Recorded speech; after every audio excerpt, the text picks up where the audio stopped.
trouvez au milieu du ventre. Vous apprendrez d'ailleurs en sémiologie les signes cliniques spécifiques de tel ou tel aspect, parce qu'une appendicite sous-hépatique, ça peut ressembler à une cholécystite, à une infection de la vésicule biliaire. Enfin, tout ça, c'est des diagnostics différentiels qu'on vous apprendra. Donc retenez simplement que tout ça est dû à des insuffisances ou des modifications de rotation de l'anse mésentérique. Alors, je vais maintenant insister beaucoup sur les artères. On ne va pas parler des veines, puisque les veines, c'est le système porte, et le système porte sera évoqué la semaine prochaine en totalité. Donc, on va surtout insister sur les artères des intestins, qui sont les artères mésentériques. Alors, vous avez vu, rappelez-vous, sur la coupe sagittale embryonnaire, 3 artères viscérales, le tronc cœliaque, l'artère mésentérique supérieure, l'artère mésentérique inférieure. Le tronc cœliaque, on en a déjà parlé au dernier cours pour la vascularisation artérielle de l'estomac. Tronc cœliaque, c'est un ensemble de 3 artères, la gastrique gauche, l'hépatique et la splénique. Bon. Les 2 autres artères viscérales concernent les intestins. Artère mésentérique supérieure, artère mésentérique inférieure. Donc je vais vous les décrire complètement sur cette vue, et ensuite on les reprendra en texte pour que vous ayez la grille de correction complète sur les différentes diapos suivantes. Vous savez que quand on parle d'une artère, on suit toujours le même plan de description: origine, trajet, terminaison, branche collatérale et territoire. Sur cette vue très simple, on vous a représenté l'ensemble de l'étage sous-mésocolique en prenant soin de relever le grand épiplon et le côlon transverse. Ben oui, parce que sinon ça retomberait complètement dessus. Donc vous voyez très bien la racine du mésocôlon transverse, et vous avez tout l'étage sous-mésocolique, c'est-à-dire ici la dernière partie de D2, D3, D4, l'angle duodéno-jéjunal, donc la première anse jéjunale, ici la dernière anse iléale, et le cadre colique, côlon droit, côlon transverse qui est relevé, côlon gauche, boucle sigmoïdienne et rectum. Alors, il y a 2 artères mésentériques. L'artère mésentérique supérieure, qui est de loin la plus volumineuse, elle prend son origine de la face antérieure de l'aorte. On le verra sur un schéma suivant. Elle prend son origine à peu près à hauteur de la première vertèbre lombaire, exactement au même niveau que les 2 artères rénales. L'aorte donne en L1, en avant la mésentérique supérieure et de chaque côté les artères rénales. Cette artère mésentérique supérieure, son trajet se fait d'abord derrière le pancréas, je vais y revenir, vous allez le voir, derrière le corps du pancréas, puis ensuite elle va passer devant le crochet du pancréas, cette petite partie qui est le bord inférieur de la tête, l'artère mésentérique passe devant, on va y revenir dans un instant. Et puis une fois qu'elle est passée devant, vous le voyez ici, là, vous voyez ce crochet, là, c'est la partie inférieure de la tête qui est appendue devant la 3e portion du duodénum, et l'artère passe devant la 3e portion du duodénum. Et quand elle est devant la 3e portion du duodénum, elle entre, l'artère mésentérique, dans la racine du mésentère, qu'on a décrit tout à l'heure, entre les 2 feuillets du mésentère. Donc c'est là où cette artère mésentérique supérieure va se distribuer à l'ensemble de l'intestin grêle, et elle va se terminer, l'artère mésentérique supérieure, au sommet de l'anse embryonnaire intestinale. Et là, je vous renvoie sur la coupe sagittale médiane de l'embryon que j'ai fait tout à l'heure, au sommet de l'anse. Alors le sommet de l'anse, ce n'est pas le cécum. Le cécum n'est pas au sommet de l'anse embryonnaire. Le sommet de l'anse, c'est environ 40 à 60 cm en amont de la valve iléocécale. Donc l'artère mésentérique supérieure, elle se termine sur l'intestin grêle, environ 40 à 60 cm avant la valve iléocécale. Et parfois, il y a, à cet endroit-là, je vais vous reprendre la coupe embryonnaire parce que vous comprendrez peut-être mieux, sauf qu'elle est au tout début du cours, alors c'est un peu compliqué, mais c'est pas grave. Voilà, vous la voyez, cette artère mésentérique supérieure embryonnaire, l'anse intestinale, au sommet, il y a ce canal vitellin dont je vous ai parlé tout à l'heure, qui relie au placenta maternel. Ben, normalement, le canal vitellin, il disparaît complètement, mais il y a des gens chez lesquels il reste un reliquat du canal vitellin qui s'appelle le diverticule de Meckel. Alors ça, ce diverticule de Meckel, c'est une petite... quand on regarde, on voit l'intestin, puis on a un petit relief comme ça, qu'on voit à cet endroit-là. Ce petit relief de l'intestin, en fait, c'est le reste du canal vitellin, c'est-à-dire c'est le sommet de l'anse embryonnaire. C'est donc là où se termine l'artère mésentérique supérieure. Alors quand il y a un diverticule de Meckel, on préfère l'enlever parce que le diverticule de Meckel, on vous apprendra qu'il peut saigner et puis qu'il peut dégénérer. Il peut y avoir des modifications de la muqueuse un peu complexes. Donc en général, quand il y en a un, on l'enlève. Mais ce diverticule de Meckel, quand il existe, il témoigne du sommet de l'anse mésentérique. C'est le reliquat du canal vitellin. Et donc c'est là où se termine l'artère mésentérique supérieure. 60 cm en amont de la valve iléocécale. Donc, origine, face antérieure de l'aorte L1, trajet derrière le pancréas et ensuite devant le crochet du pancréas, devant le troisième duodénum, ensuite dans la racine du mésentère, terminaison 60 cm en amont de la valvule. Collatérale. La mésentérique supérieure donne des branches vers la gauche et vers la droite. Vers la gauche, c'est le mésentère, donc c'est les branches de l'intestin grêle.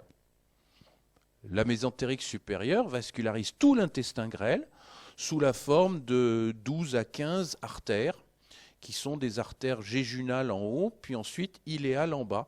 Vous vous souvenez de la vue que je vous ai montrée, où je vous ai montré le mésentère avec les vaisseaux?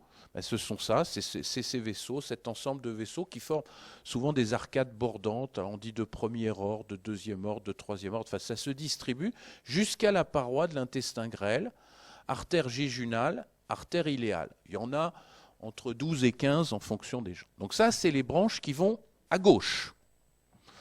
À droite, il y en a beaucoup moins, puisqu'il y a 2 artères habituellement à droite. Parfois, il y en a 3.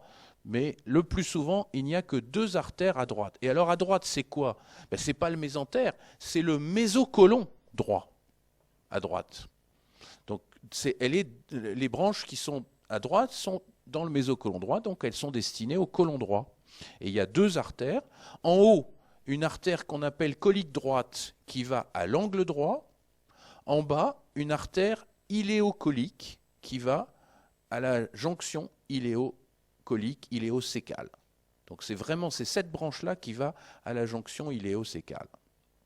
Et puis, ces 2 branches coliques, une fois qu'elles arrivent le long de la paroi, elles se divisent en 2, une branche ascendante, une branche descendante. Et vous voyez, la branche descendante de la colique droite rejoint la branche ascendante de l'iléocolique pour former une arcade bordante qui vascularise le côlon droit.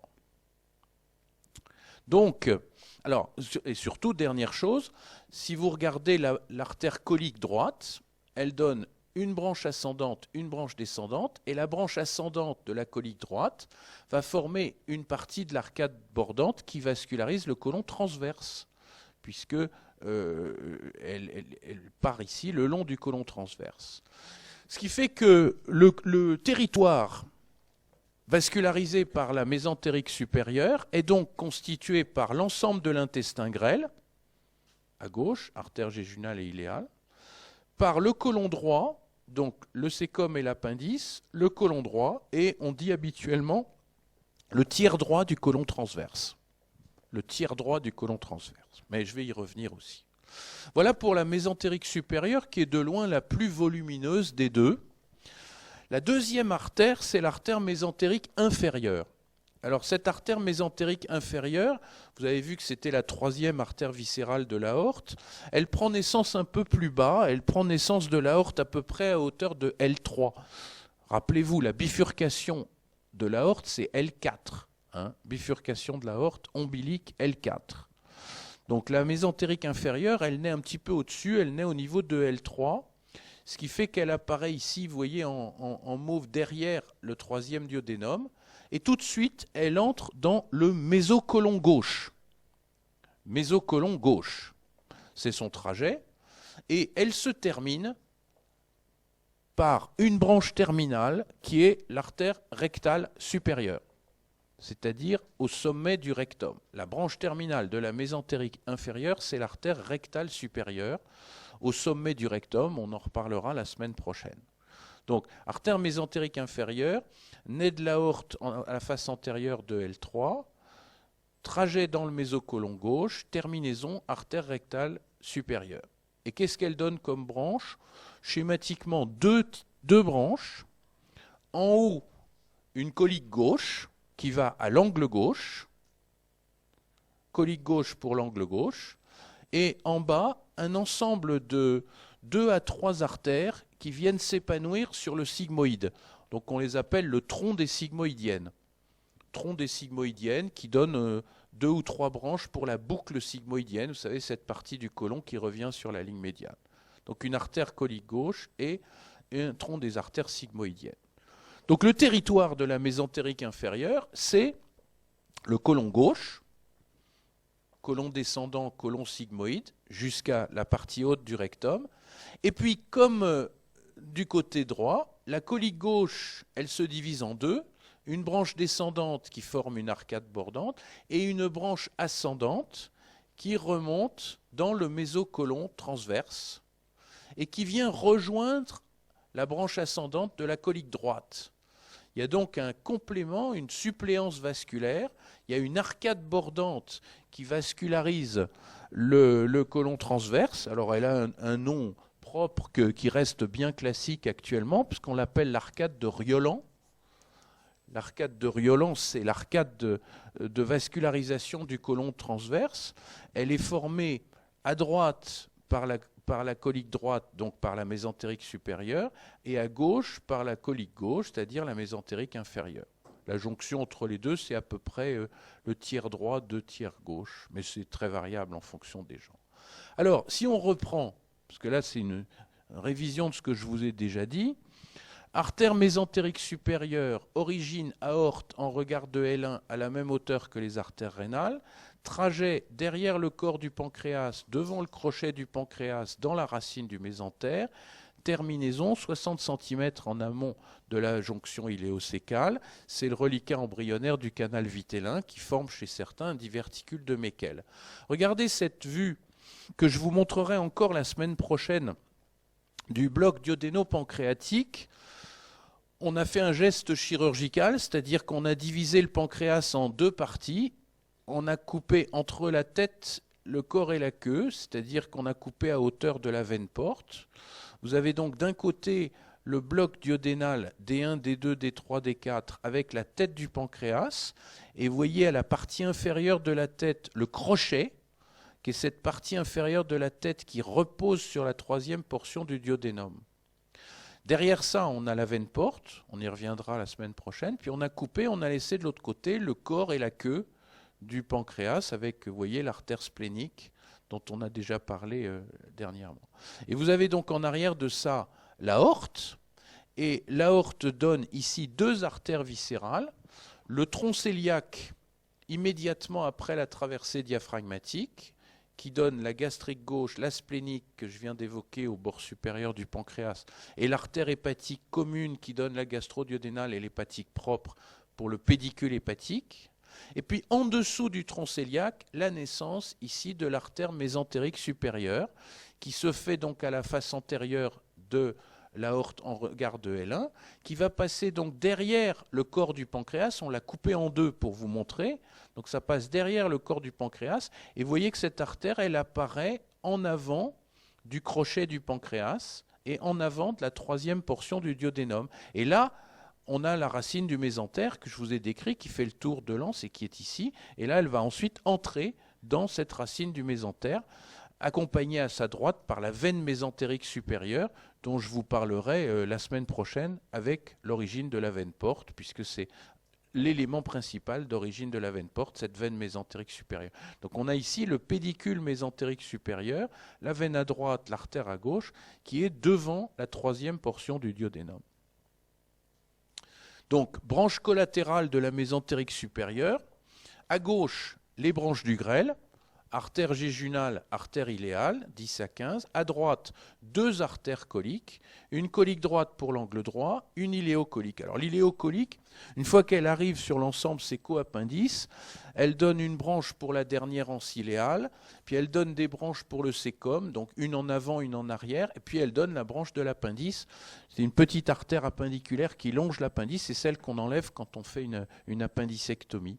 Donc ça, c'est la terminaison iléocolique. Et puis de temps en temps, c'est pour ça qu'on l'a mis entre parenthèses, il y a une troisième branche colique, une colique moyenne qui naît à la partie moyenne, mais ça, c'est tout à fait inconstant.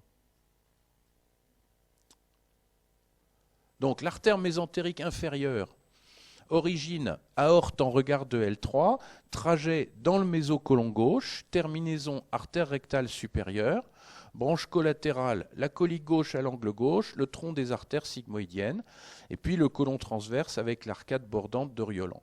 En général, on dit tiers droit, c'est la mésentérique supérieure, 2 tiers gauche, c'est la mésentérique inférieure. Mais c'est en fait extrêmement variable en fonction des gens. Et je terminerai simplement pour vous montrer cette IRM frontale qui montre bien les vaisseaux mésentériques, et en particulier qui ouvre à ce que je vous dirai la semaine prochaine sur les veines, c'est-à-dire que là, vous avez très nettement ici donc le pancréas, queue et corps du pancréas, tête du pancréas, et devant, c'est la veine mésentérique supérieure, avec les différentes, vous avez l'intestin grêle ici, les différentes branches veineuses qui se rassemblent pour former un tronc qui est relativement court, qui est en avant de la troisième portion et du crochet du pancréas et qui est à droite de l'artère, qu'on voit très bien sur cette IRM frontale. Donc ça, les veines, on va en parler la semaine prochaine puisque ça se résout en veine porte après. Donc là, on a fini le cours. Alors, je voulais vous...